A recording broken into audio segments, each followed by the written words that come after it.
कलयुग का बेटा अपने माँ बाप को भले घर से निकालकर वृद्धाश्रम में धकेल दे, पर मैं कलयुगी माँ नहीं हूँ। और कलयुग में माता भी ऐसी नहीं करती जल्दी से। अरे पुत्र तो कुपुत्र हो जाता है, पर माता को माता नहीं होती।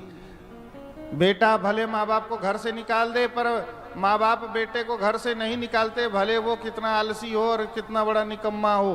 तो हनुमान जी को मैं घर से कैसे निकाल सकती हूँ?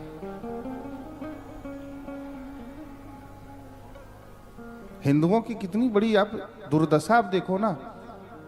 आप, मुझे आश्चर्य ये लगता है कि अधिकांश जो भारत में वृद्धाश्रम हैं, उनमें अधिकांश जो लोग हैं वो हिंदुओं के माँ बाप हैं। हम बड़े बड़े सिद्धांतों की बात करते हैं, बड़े बड़े नियमों की बात करते हैं, पर अपना घर ही नहीं संभाल पा रहे हैं।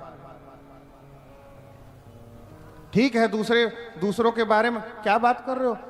दूसरों के यहाँ भले 4 बीवी और 40 संतान हो, लेकिन कम से कम वो अपने माँ बाप को तो घर में रख रहे हैं। और हिंदू इतना निकम्मा हो गया, कई लोग तो इसलिए दूसरी संतान नहीं करते कि एक बच्चे को अधिक प्यार दे सके, और बदले में बच्चा क्या करता है?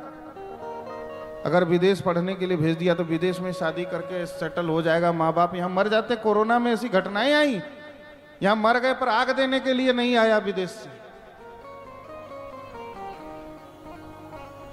ये सनातन धर्म का दुर्भाग्य है कि ऐसे लोगों के बीच में हमारा सनातन धर्म है। एक थे पुंडरीक, माता पिता की सेवा कर रहे थे। भगवान आए, बोले कि मैं आ गया, तो कह दिया कि भाई आप खड़े रहिए, जब तक मैं मेरे माता पिता की सेवा संपन्न न कर लूं तब तक आपकी सेवा नहीं कर सकता। अरे कुछ बैठने को तो दे दो। कुछ था नहीं तो ईंट दे दिया कि लो इसी पे खड़े हो जाओ। तो भगवान आज तक पंडरीनाथ बनकर खड़े।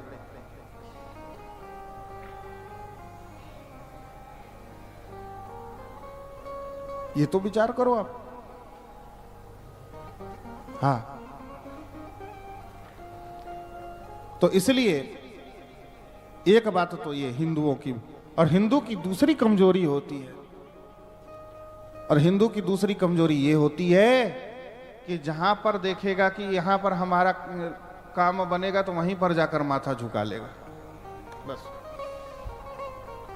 अजमेर में चादर चढ़ाने से यदि बेटा होता तो वहां जा पहुंच जाएगा, भले हो या ना हो, लेकिन सुना है। अपने हनुमान जी में तो ताकत ही नहीं रही, अपनी राम जी में ताकत ही नहीं, शंकर जी में ताकत ही नहीं रही इनके अनुसार।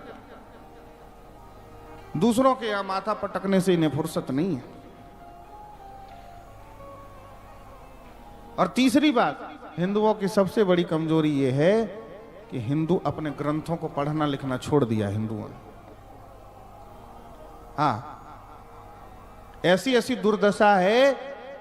बच्चे को हम इंग्लिश मीडियम में पढ़ाएंगे, इसका नशा तो लोगों में इतना अधिक है कि वो बच्चा इतना भी योग्य नहीं हो पाता कि रामचरितमानस का उच्चारण कर सके।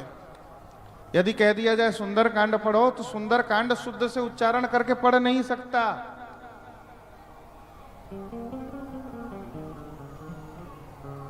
अब देखो, अब ऐसे व्यक्ति के यहां जब मंगल बिगड़ेगा, शनि बिगड़ेगा, तो बेचारा परेशानी होगा ना जी।